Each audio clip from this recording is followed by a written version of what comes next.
सीसामऊ विधानसभा से सपा विधायक इरफान सोलंकी के सगे भाई फरहान सोलंकी पर उनकी पत्नी आमरीन ने 3 तलाक लेने व दहेज मांगने मारपीट का आरोप लगाया। साथ ही शिकायत पर फरहान के खिलाफ चक्री थाना में मामला भी दर्ज किया गया। 24 मार्च 2009 में फरहान सोलंकी से शादी हुई थी। उसके बाद 3 बच्चे। उनका आरोप है कि निकाह के बाद भी पति फरहान के बाहर शादीशुदा महिला से संबंध थे। फरहान उनको आए दिन मारता और पीटता था, दहेज की मांग भी करता था। उसके भाई इमरान भी साथ देता। आमरीन के मुताबिक 8 अक्टूबर को 2009 फरहान ने उससे 3 तलाक देकर घर से निकाल दिया। तब से मायके में रह रही है। पिछले कई दिनों से शिकायत दर्ज कराने के लिए जगह जगह चक्कर काट रही है, लेकिन सुनवाई अभी तक नहीं हो पा रही है।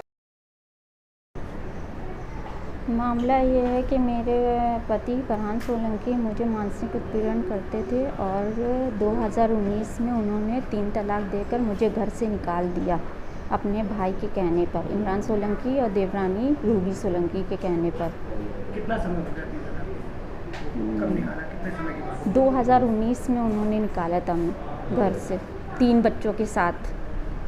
कोई दहेज की डिमांड या कुछ प्रदान किया आपने? 5 लाख रुपए दहेज की डिमांड की थी। एफआईआर अभी तक नहीं, अब 2019 में निकाला, अभी एफआईआर दर्ज हुई है, क्या मामला? क्योंकि जब निकाला था तो उसके बाद मैं डिप्रेशन में चली गई थी।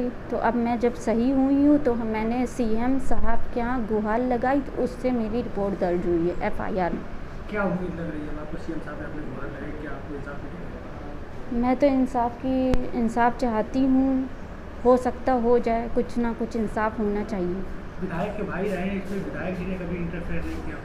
कभी किसी ने इंटरफेयर नहीं किया। समझाने का अपने भाई को प्रयास? समझाने का प्रयास किया था, लेकिन वो विधायक जी की बात भी नहीं सुनी।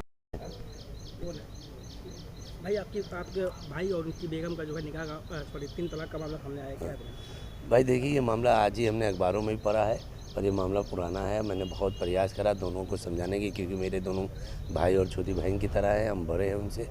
अब लड़का लड़की नहीं माने, मामला अदालत में चला गया है, तो अब जो अदालत का फैसला है उसको स्वीकार करा जाएगा। हमने, हमारे समाज के लोगों ने, बहुत से लोगों ने बीच में पढ़ के 3 साल समझाने की कोशिश करी। अब हमें लगता है कि अदालत में है, अब अदालत के ऊपर हमें कुछ बोलना, ये अदालत की तौहीन होगी और ये मैं कर नहीं सकता हूँ। अब जो जज साहब फैसला सुनाएंगे वो सराखों पे है, उनका मान है। अब जो अदालत फैसला आएगा उसको माना जाएगा। उनका आरोप है कि आपके दबाव को चलते हुए 3 साल मुकदमा नहीं लिखा गया है। नहीं, आप आरोप इसको नहीं कह सकते, हमारा प्रयास था वो। हमने किसी को दबाने, हमने प्रयास करा कि शायद अब सवेरा हो जाए, अब सवेरा हो जाए, अब लड़के लड़की मान जाए। क्योंकि देखिए, मुकदमा तो कभी भी किसी के ऊपर लिखा जा सकता है, पर प्रयास यही होता है कि यार पहले आदमी समझ जाए, मुकदमा ना लिखा जाए। क्योंकि मुकदमा लिखने के बाद चीज़ें बहुत सी हाथों से निकल जाती हैं, अदालत में चली जाती हैं। तो अब हो सकता है